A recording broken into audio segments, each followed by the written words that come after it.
Çdo njeri që realizon tauhidin, njësimin e Allahut në adhurim, do të hyjë në xhennet. Zoti i gjithësisë thot në Kur'an: "Bala man aslama wajhahu lillahi wa huwa muhsinun, falahu ajruhu 'inda rabbih."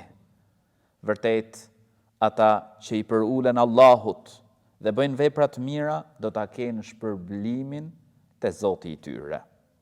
Vllai nderuar, me adhuru Allahun e lartësuar një të vetëm, mos me i bë atij shok në adhurim, me bë vepra të mira, me besu dhe me pasu profetin alayhi salam, është ajo që ta mundëson me hyrë në xhennet.